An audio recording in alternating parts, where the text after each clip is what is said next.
Bismillahirrahmanirrahim. Elhamdülillahi Rabbil alemin. Ve salatu ve selamu ala nebiyyina Muhammedin ve ala alihi ve ashabihi ve men tebi'ahum bi ihsanin ila yevmiddin.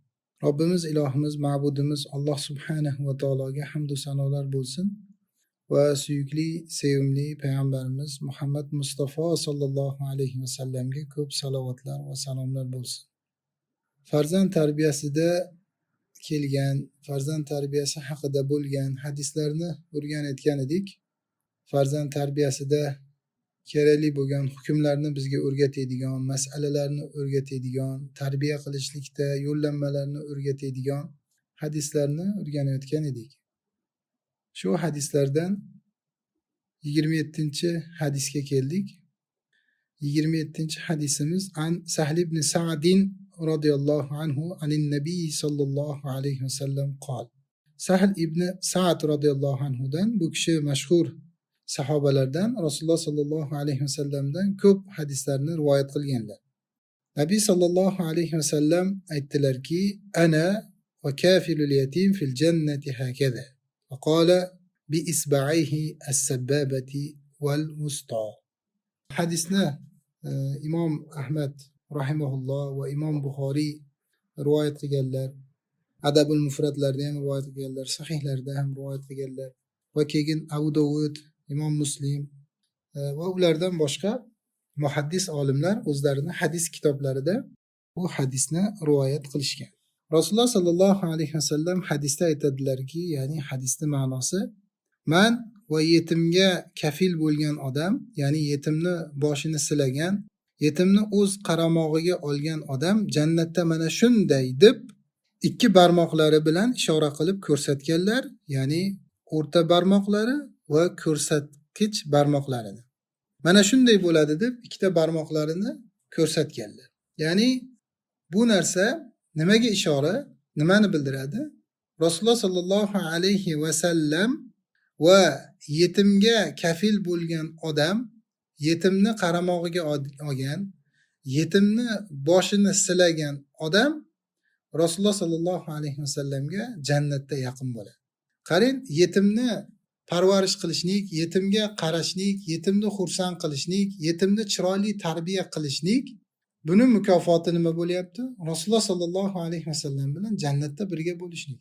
Qarang, shunchalar yaqin bo'ladiki, Rasulullohga jannatda, ya'ni Rasulullohni o'sha juda ham yaqin yonlarida bo'ladi. Chunki Rasululloh sallallohu alayhi vasallam ko'rsatkich barmoqlari bilan o'rta barmoqlarini ko'rsatyaptilar. Mana shunday men bilan birga bo'ladi deb jannat.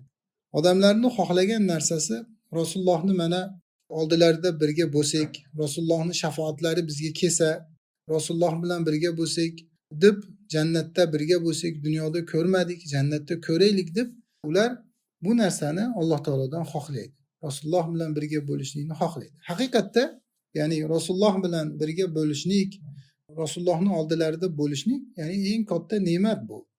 Va yana oldin hadislarda o'tdi, mana qiz bolani, ikkita qiz bolani parvarish qilib, chiroyli tarbiya qilib uzatgan odam Rasululloh bilan birga bo'lishligi, unda ham Rasululloh sallallohu alayhi vasallam yaqin ekanligini, ikkita qizni parvarish qilib tarbiya qilgan inson Rasulullohga yaqin ekanligini Rasululloh hadisda aytdilar. Haqiqatda odamni orzu qilgan nimasi shu bo'ladi. Bilol radhiyallohu anhu vafotlaridan oldin aytganlarki, ya'ni odam agar dunyoda mustaqim bo'lib yashaydigan bo'lsa, mana ozgina oldin Imom Navaviy rahimahullohning 40 hadislaridan bo'lgan darsimizda, ya'ni inson sobit qadam bo'lib turishligi, to'g'ri mustaqim bo'lishligi unga o'lim kelgan paytda bashoratni, xursandchilik bashoratini, jannat bashoratini kelishligiga sababchi bo'ladi. Haqiqatda inson dunyoda mustaqim bo'lib, to'g'ri bo'lib yashaydigan bo'lsa, o'lim unga rohat bo'ladi. O'lim unga azob bo'lmaydi. O'lim unga qiyinchilik bo'lmaydi. Odamlar o'limdan qo'rqadi. O'limdan odamlar cho'chadi. Lekin agar siz dunyoda yaxshi yashab, solih inson bo'lib, Alloh taoloning buyruqlarini bajarib yashaydigan bo'lsangiz, o'lim sizga rohat bo'ladi. O'lim sizga lazzat bo'ladi.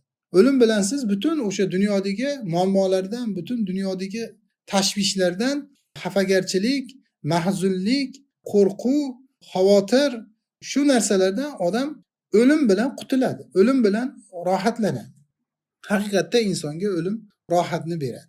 Bilol roziyallohu anhu o'limlaridan oldin aytganlarki, ertaga u kishi xursandchiligi bir tomondan odam qo'rqadi, to'g'ri, masalan hisob kitob, amallarim qabul bo'lganmikin deb qo'rqadi, lekin Alloh taolo bandaga hech qachon zulm qilmaydi. Alloh taolo adolatli bo'lgan zot.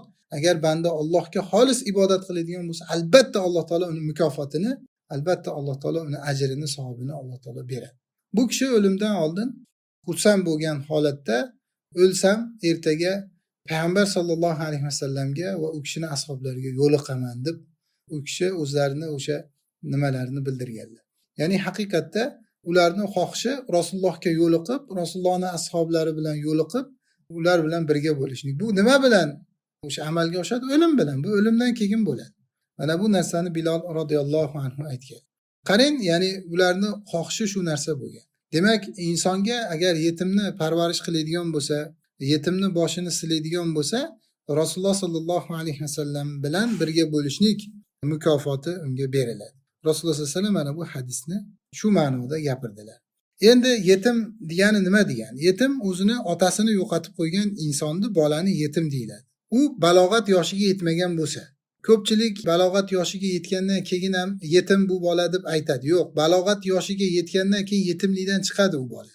Otasini yo'qotgan, otasi o'lib qolgan, olamdan o'tgan bola agar balog'atga yetadigan bo'lsa, balog'at yoshiga masalan 14-15 yoshda balog'at yoshiga yetadi. Tamom, undan keyin yetimlikdan chiqadi. Chunki Ali roziyallohu anhudan kelganki, men Rasululloh sollallohu alayhi vasallamdan o'rgandim, ya'ni Rasulullohdan eshitdim, Rasulullohdan o'rgandim degani, ya'ni Rasulullohdan bildim, Rasulullohdan eshitdim degan.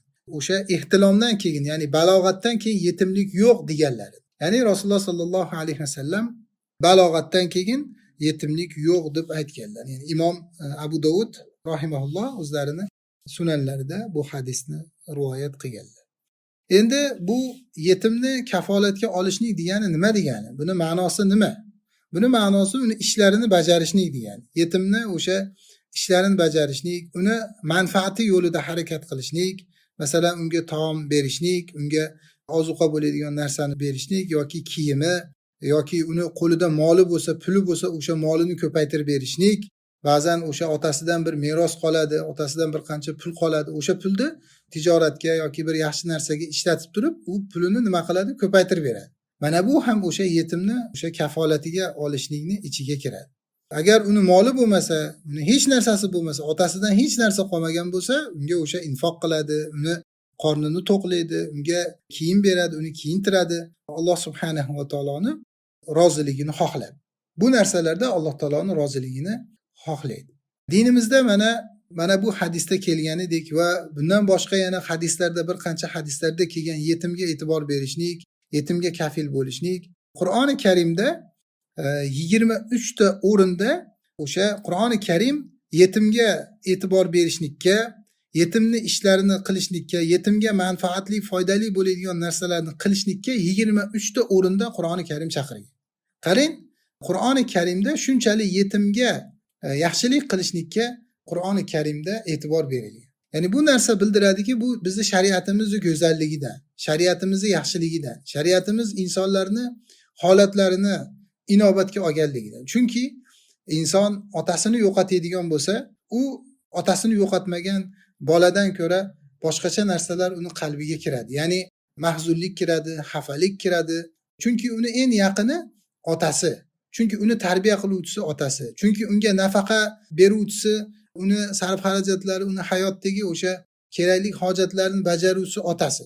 Mana bu yana hadisdan biz bilamizki, o'rganamizki, ota bilan bola shunchalik yaqin bo'ladi. Qarang, otasi, onasi emas. Otasidan agar u o'sha yetim qoladigan bo'lsa, otasi dunyodan o'tadigan bo'lsa, bo'ldi, bu yetim bo'lyapti va bu yetimga yaxshilik qilinishligi kerak. Bu yetimga yaxshi muomala qilinishligi kerak. Bu yetimni boshini silashlik kerak. Bu yetimga manfaatli bo'ladigan narsalarni qilishlik kerak. Ya'ni ota bilan bolani shunchalik o'rtasi yaqin. Ya'ni shu ota keyin mana bolani tarbiyasida otani o'rni muhim bo'lganligi uchun bu hadisdan yana biz otani o'rni tarbiyada muhim ekanligini o'rganamiz. Ota bolasiga tarbiya berishlikda muhim rolni o'ynaydi. Muhim bir o'rinda turadi bolani tarbiyasida. Chunki ota bolaga ko'p narsani o'rgatadi. Ba'zan otalar shu bolasini tarbiyasini onasiga tashlab qo'yadi. Men pul topyapman-ku, men sizlarga mana kerakli bo'lgan narsalarni olib kelib beryapman-ku, ishlayapman-ku. To'g'ri, haqiqatda tirikchilik qilyapti, harakat qilyapti. Otalardan Alloh rozi bo'lsin. Lekin tarbiyasi albatta otani ham bo'ynida uni tarbiyasi bor. Ota ham tarbiyasiga e'tibor berishni kerak. Xossatan o'g'il bolalar otalaridan o'rganadigan narsalar juda ham ko'p. Ota o'g'il bolalarga juda ham ko'p narsalarni o'rgatadi. Ota o'g'il bolalarga juda ham ko'p narsalarni beradi. Mana bu narsani otalar his qilishni kerak. O'zini o'rnini, o'zini vazifasini bajarishni kerak, o'zini burchini bajarishni kerak. Bolasiga chiroyli tarbiya berib, bolasini o'rgatib, bolasini hayotda o'sha kelajakda buyuk inson bo'lishligi uchun harakat qilib, o'zi bilan olib yurib, unga dunyoni tanishtirib, hayotni tanishtirib, insonlarni tanishtirib, tarbiya qilishni kerak. Endi agar ota o'zini vazifasini bajarmaydigan bo'lsa, bolada bo'shliq bor. Ya'ni bola o'rganishligi, otasidan o'rganishligi kerak bo'lgan narsalar bor. Bu tabiatan, Alloh taolo fitratan bu narsani yaratib qo'ygan. Otasidan o'rganishlik kerak. Ya'ni otasiga taqlid qilishlik kerak, otasiga ergashishlik kerak. Agar otasi unga chiroyli namuna bo'lmasa, otasi tarbiya bermasa, otasi o'rgatadigan narsalarni o'sha ota bolaga bermaydigan bo'lsa, bola keyin boshqa joydan oqtaradi. Chunki unda nima bor? Ochlik bor. U chanqab turibdi. Otasidan o'sha chanqog'iga yetarli suvni ichmadi. Otasi uni qondirmadi. Uni chanqog'ini otasi qondirmadi. Unga kerakli narsalarni bermadi. Shuning uchun u keyin boshqa narsalardan chanqog'ini qondirishga harakat qiladi. Shuning uchun mana ulamolar aytadiki, mahrum bo'lgan o'sha bola, ya'ni o'sha tarbiyadan mahrum bo'lgan bola yoki tarbiyadan mahrum bo'lgan qiz, unga hech narsa berilmagan. Unga beriladigan narsalar berilmagan. Uni o'sha qalbida, uni ichida bo'shlik bor. U chanqoq, juda ham chanqoq. U o'sha agar bir tomondan o'sha unga suv keladigan bo'lsa, uni suvni tozaligi yoki o'sha kirligi, nopokligi bu narsasiga qaramasdan ichadi deydi. Ya'ni o'sha ota-ona o'zini vazifasini bajarmaydigan bo'lsa, unga tarbiya bermaydigan bo'lsa, tarbiya o'sha berishlik, o'rnak bo'lishlik tomonidan bo'lgan bolalarni, farzandlarni chanqog'ini qondirmaydigan bo'lsa, u bolalar shunday chiqadida, qaysi tomondan suv keladigan bo'lsa, o'sha tomondan ichadi. Chunki u chanqab turibdi. Odam masalan chanqab turgan holatda chanqab ketdi, jazirama issiq, unga hech qanaqa suv berilmadi. Necha kunlab u suvsiz qoldi. Endi u oldidan chiqqan suvni ichadi. Oldidan qanaqa bir ariqda suv chiqadimi, bir idishda suv chiqadimi, qanaqa suv bo'lsa ichadi. Chunki u chanqoq, juda ham chanqoq, unga suv berilmadi. Bola ham shunga o'xshash. Agar unga otasi tomonidan beriladigan narsalar berilmasdan bolalarni chanqoq holatda tashlanadigan bo'lsa, ya'ni tarbiyadan chanqoq holatda tashlanadigan bo'lsa, qiz bolalar ham xuddi shunday onasi tomonidan unga berilmasa, bu chanqog'i, tarbiyadagi chanqog'i qondirilmasa, chiroyli o'rnak bo'lib berilmasa, u oldidan chiqqan suvni ichadi. Keyin o'sha noto'g'ri suvlarni ichib, kir suvlarni ichib, zararli, ziyonli suvlarni ichib, u zaharlanadi. Uni tarbiyasi nima bo'ladi? Buziladi. Shuning uchun ota o'zini o'rnini bilishlik kerak. Otani vazifasi, otani o'rni juda ham katta, juda ham buyuk. Shuning uchun qarang, otasidan o'sha yetim bo'lgan bolaga shu otani o'rni bo'lsin deb turib, kim bu bolaga kafillik qiladigan bo'lsa, kim bolani o'sha parvarish qiladigan bo'lsa, bu bolaga e'tibor berib, buni manfaatlari yo'lida harakat qiladigan bo'lsa, u men bilan mana shunday deb turib Rasululloh sollallohu alayhi vasallam qo'llarini ishora qilib turib, ikki barmoqlarini, o'rta barmoqlari va ko'rsatkich barmoqlarini ishora qilib turib, jannatda mana shunday men bilan bo'ladi deb turib Rasululloh sollallohu alayhi vasallam aytayapti. Ya'ni bu hadisdan biz otani o'rni katta ekanligini bilamiz. Otalar o'zini o'rnini bajarishni kerak. Qur'onda mana 23 ta o'rinda yetim bolalarga e'tibor berishlikka Qur'on bizlarni chaqirdi. Mana Qur'on nimaga chaqirdi? Qur'on birinchi o'rinda yetimlarga yaxshilik qilishlikka, tavhidga Alloh taolo buyurgandan keyin, yakka-yu yagona Allohga ibodat qilishlikka Alloh taolo chaqirgandan keyin yetimlarga yaxshilik qilinglar dedi. Yetimlarni boshini silinglar dedi. Mana va'budulloh va la tushriku bihi shay'a. Qarang oyatda Allohga ibodat qilinglar, Allohga hech narsani shirk qilmanglar. Mana bu tavhid. Va bil validayni ihsana va zil qurba wal yatama wal masakin wal jari zil qurba wal jari al junubi was sahibi bil janbi wa ibn as-sabili wa ma malakat aymanukum. Innalloha la yuhibbu man kana mukhtalan fakhura. Qarang, birinchi tavhidga buyurdi-da, undan keyin ota-onaga yaxshilik qilishlikka buyurdi va qarindoshlarga yaxshilik qilishlikka, uchinchi o'rinda yetimlarga yaxshilik qilishlikka buyurdi. Qarang, yetimlarga yaxshilik qilinglar dedi. Yetimlarga yaxshi chiroyli muomalada bo'linglar deb turib Alloh subhanahu va taolo aytdi. Va mana yana Alloh taolo o'sha Qur'oni Karimda Alloh taolo aytdiki, Johiliyat ahlining sifatlaridan dedi, yetimni ikrom qilmaslik, yetimga yaxshi muomala qilmaslik. Bu johiliyatning sifatlaridan. Yetimlar agar tashlab qo'yilgan bo'lsa, yetimlarga e'tibor berilgan bo'lsa, uni tarbiya qilishlikdan, uni kafolati, kafilligini olishlikdan malollanib insonlar o'sha unga sarf xarajat qilishlik kerak, uni tarbiya qilishlik kerak, bu og'ir deb turib, agar e'tibor bermasdan, yetimga yaxshi qaramasdan tashlab qo'yadigan bo'lsa, bu johiliyat sifatlaridan bu. Bu johiliyat sifatlaridan. Shuning uchun islomda yetimxonalar bo'lmagan. Yetimxonalarga muhtoj bo'linmagan. Hozirgi kunda masalan biz yetimxonamiz bor. Bu yetimxonamizda muncha yetimimiz bor. Shuncha yetimga shuncha mana biz nima qilyapmiz? Yaxshilik qilyapmiz. Viloyatda muncha yetimxona bor deb turib maqtanlar. O'zi bu hijolat bo'linadigan narsa o'zi. Aslan hijolat bo'linadigan narsa. Odamlar bu narsadan hayo qiladigan narsa o'zi. Chunki islomda, islom dinida yetimxona bo'lmagan. Chunki yetimxonaga muhtoj bo'linmagan. Yetimlarni islomda hech kim tashlab qo'ymagan.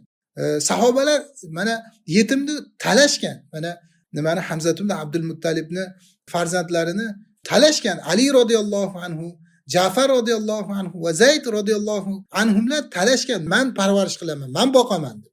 Qarang, tashlab qo'yilmagan. Islomda yetimlar tashlab qo'yilmaydi. Yetimxonaga muhtoj bo'linmaydi. Balki yetim qolmaydi. Yetimxonada turadigan, yetimxonada qoladigan yetim qolmaydi. Chunki ularning boshini silab musulmonlar uyga olib kirib ketadi. Ularni tarbiya qiladi, ularga e'tibor beradi. Mana bu islomning yo'li.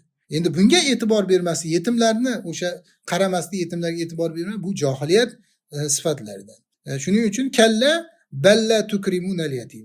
Yo'q, ular albatta ular yetimni ikrom qilmaydilar. Ya'ni yetimga e'tibor bermaydilar deb turib Alloh subhanahu va taolo aytdi.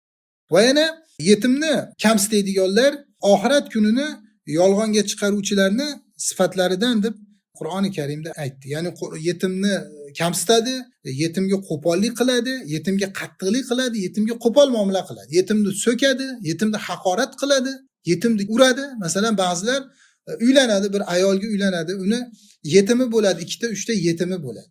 Uni dadasi vafot etgan bo'ladi, olamdan o'tgan bo'ladi. Bolalar balog'atga yetmagan, yetim qolgan. Shu bolalarni oladi, bir yaxshi bir tarbiya qilay deydi-da, lekin sabr qilmaydi. Sabr qilmasdan ular bir sho'xlik qiladigan bo'lsa, bir to'palan qiladigan bo'lsa, ularni so'kadi, haqorat qiladi, ularni urishligi mumkin. To'g'ri tarbiya beradi, tarbiya chiroyli qilib tarbiya beradi, lekin haddan oshlik, ularni urishlik, ularni haqorat qilishlik bu joiz emas, bu mumkin emas. U yetimni dilini ortishlik bo'ladi. Nima uchun oldi uni? Yaxshi qarayman, bir otalik qilaman deb oldimi? Otasini o'rnini bosay deb oldimi? Demak, ularga chiroyli qarashlik kerak, chiroyli muomala qilishlik kerak. Uni urishligi, unga baqirishligi, uni haqorat qilishligi, uni kamsitishligi, unga qo'pollik qilishlik bu johiliyat sifatlaridan bu. Alloh saqlasin. Bu qiyomatda yolg'onga chiqaruvchi, dinni yolg'onga chiqaruvchi o'sha yolg'onchilarning sifatlaridan bu. Ya'ni johillarning sifatlaridan. Alloh saqlasin. Shuning uchun yetimni olindimi, chiroyli qilib parvarish qilishlik kerak. To'g'ri, u masalan tarbiyasizlik qiladi, gapga kirmaydi, shunaqa narsalar bo'ladi. Odamning o'zini farzandida ham bo'ladi bu narsa. Yetimni nima uchun oldi? Endi bundan sabr qilishlik kerak. Shuning uchun oson emas, yetimni parvarish qilib jannatda birga Rasululloh bilan birga bo'lib olish oson emas. Bu osonlikcha shu yetimni olib turib shunda bo'lmaydi. Yo'q, uni yetimga qaraladi, yetimga e'tibor beriladi. Yetimni tarbiya qilinadi. Uni tarbiyasizligi, uni sho'xligi, uni gapga kirmasligi, gapga quloq solmasligi, bu narsalarga chidaladi, sabr qilinadi. Sabr qilasiz, chidaysiz, keyin uni evazi buni mukofoti nima bo'ladi? Rasululloh bilan jannatda birga bo'lishlik.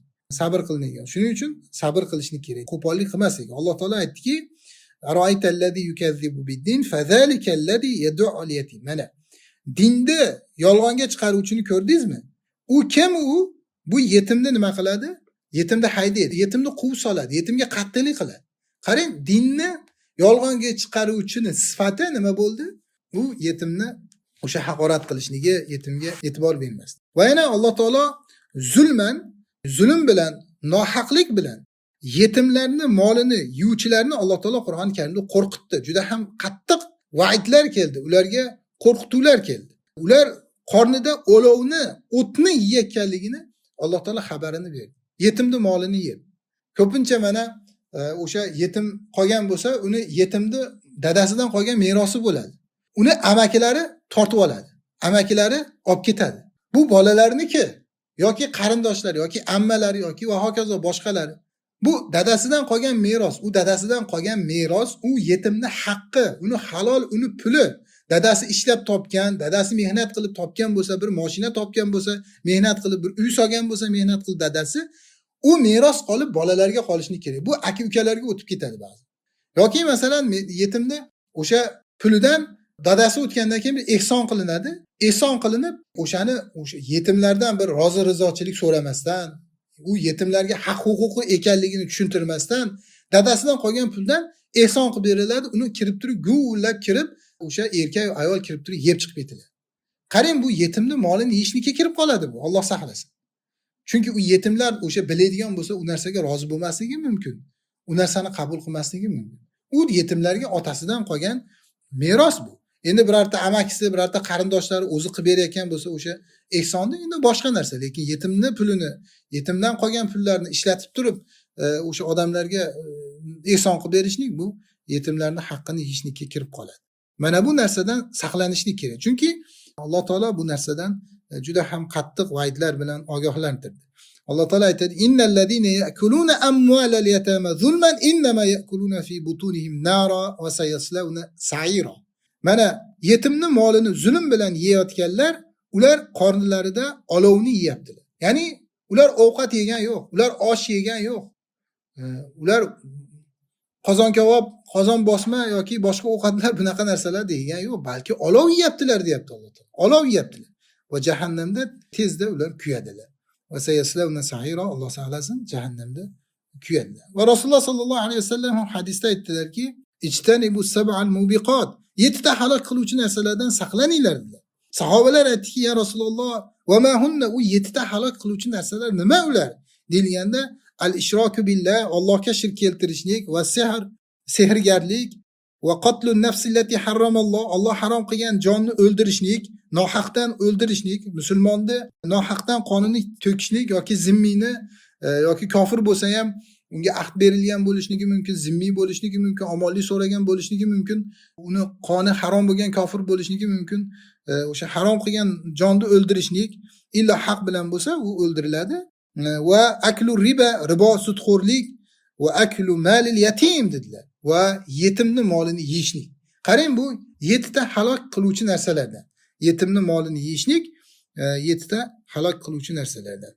Va yana Alloh subhanahu va taolo yetimlarga sadaqa qilishlik, sadaqalardan yetimlarga berishlik bu yaxshilik amallaridan ekanligini Alloh subhanahu va taolo aytdi. Laysal birra an tuwallu wujuhakum qibala al-mashriq wal-maghrib, walakinnal birra man amana billahi wal yawmil akhir wal malaikati wal kitabi wan nabiyyin wa ata al-mala ala hubbihi dhawil qurba wal yatama wal masakin wa ibn as-sabil was-sa'ilin fi ar-riqabi wa aqama as-salata wa ata az-zakata wal mufuna bi'ahdihim idha ahadu was-sabirin fi al-ba'sa'i wad-dharra'i wa hina al-ba's. Ulaika alladhina sadaqu wa ulaika humul muttaqun. Qarang, mana bunda ham Alloh taolo dhawil qurba wal yatama, mana o'sha yaxshilik nimadan dedi?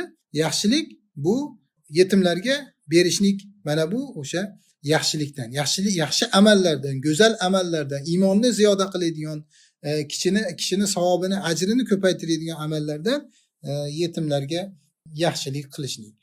Mana bu narsalarga mana Qur'oni Karim chaqirdi. Mana hadislarda ham juda ham ko'p o'rinlarda Rasululloh sallallohu alayhi vasallamdan yetimga e'tibor berishlik, yetimni parvarish qilish, yetimga chiroyli muomala qilish, unga yaxshilik qilish, mana shu narsalarga Rasululloh sallallohu alayhi vasallam chaqirdilar. Yetimni kafolatini olishlikka mana chaqirdilar hadislarda. Va yana Rasululloh sallallohu alayhi vasallam mana ayol kishi masalan bolalarini tarbiyasi uchun ba'zan o'sha ayol kishi eridan beva qoladi. Eri olamdan o'tgandan keyin bolalari qoladi, 5-6 ta bolasi bor. Endi shu bolalarini tarbiyasi uchun turmushga chiqmaydi. Tarbiyasi uchun shu bolalarimga e'tibor beray, shu bolalarimni chiroyli inson qilay, kelajakda buyuk insonlar bo'lsin deb tarbiyasiga e'tibor berib turmushga chiqmaydi. Bolalarimni rioya qilay, bular kichkina, bularga qaray deydi. Va mana shuni mukofoti jannat bo'lishligini Rasululloh sollallohu alayhi vasallam aytdilar. Qarang, agar yetim qolgan bo'lsa, bolalari yetim qoldi, shularni parvarish qilaman, shularni tarbiya qilaman deb turmushga chiqmasa, turmushni tark qiladigan bo'lsa, buni mukofoti jannat bo'lishligini Rasululloh sallallohu alayhi vasallam aytdilar. Abu Hurayra radhiyallohu anhudan rivoyat qilingan hadisda Rasululloh sallallohu alayhi vasallam aytdilarki: "Ana awwalu ma yuftahu lahu babul janna illa annahu ta'ti imra'atun tubadiruni fa aqulu laha ma laki man anti fataqul ana imra'atun qa'adtu ala aytamin li."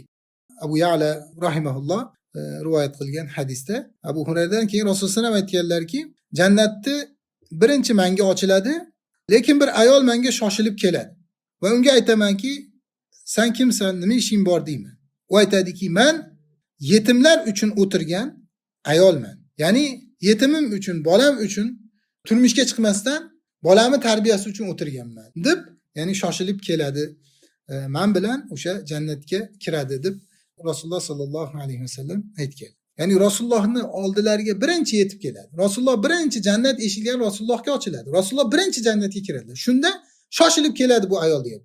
Bu ayolni yetimlari qolgan, beva bo'lib qolgan, eri olamdan o'tgan, bolalari yetim. Shu tarbiyasi uchun keyin yetimlarini parvarish qilib, yetimlarni tarbiya qilib o'tirgan. Ya'ni nimaga turmushga chiqmagan. Yana Rasululloh sallallohu alayhi vasallam yetimni boshini silashlik bu qalblarni yumshatuvchi amallardan ekanligini aytdilar. Odam agar qalbi qatib ketadigan bo'lsa, qalbida qattiqlikni his qiladigan bo'lsa, yetimni boshini silasin. Mana bunda uni qalbi yumshaydi. Abu Hurayra radhiyallohu anhudan kelgan hadisda anna rajulan shaka ila Rasulillahi sallallohu alayhi vasallam qaswata qalbi. Bir kishi Rasulullohga qalbi qatib ketganligini shikoyat qildi. Faqala lahu in aradta talyina qalbik fa'at'imil miskin wamsah ra'sal yatim. Agar qalbingiz yumshashligini xohlaydigan bo'lsangiz, miskinga taom bering, ya'ni bechora, faqir, muhtoj odamni taomlantiring, wamsah ra'sal yatim va yetimni boshini silang dedilar. Imom Ahmad rivoyat qilgan hadisda. Ya'ni qarang, Rasululloh sallallohu alayhi vasallam mana bu narsani qalbni yumshatuvchi amallar deb aytdilar. Va yana otalari o'sha o'lgan paytda yetimlarni haqqiga duo qilishlik va yetimlarni boshini silashlik, mana bu narsaga Rasululloh sallallohu alayhi vasallam chaqirdilar. Rasululloh mana Abdullohni, Ja'far ibn Abi Talibning o'g'illari Abdullohni boshlaridan silab, otalari Ja'far vafot etganlarida Allohim o'zing Ja'farni bolalariga, farzandiga chiroyli Ja'farni o'rnidan o'rinbosar qilgin deb turib, Rasululloh sallallohu alayhi vasallam uni haqqiga duo qildilar. Va yana bundan boshqa yetimni boshini silashlikka, yetimni parvarish qilishlikka bo'lgan yo'llanmalar, yetimga odob berishlik, yetimni chiroyli o'sha tarbiya qilishlik, mana bu narsalarga bo'lgan yo'llanmalar. Bu yo'llanmalarda agar ushlanadigan bo'lsa, Alloh subhanahu va taolo mukofot o'laroq unga jannatda Rasululloh sallallohu alayhi vasallam bilan birga hamroh qiladi. Mana bu narsaga Alloh taolo barcha o'sha yetimni parvarish qilgan, yetimni boshini silagan odamlarni muvaffaq qilsin. Yetimlarga yaxshilik qilishlikka, yetimlarni ko'nglini ko'tarishlikka, yetimlarga chiroyli muomala qilishlikka Alloh subhanahu va taolo barchalarimizni muvaffaq qilsin. Alloh taolo darslarimizni davom etsin. Alloh taolo haq yo'lda barchalarimizni sobit qadam qilsin. Farzandlarimizni chiroyli, yaxshi tarbiya qilishlikka barchalarimizni, barcha ota-onalarni, murabbiylarni, ustozlarni Alloh taolo muvaffaq qilsin. Vallohu a'la va a'lam. Subhanakallahumma va bihamdika ashhadu an la ilaha illa anta astaghfiruka va atubu ilayk.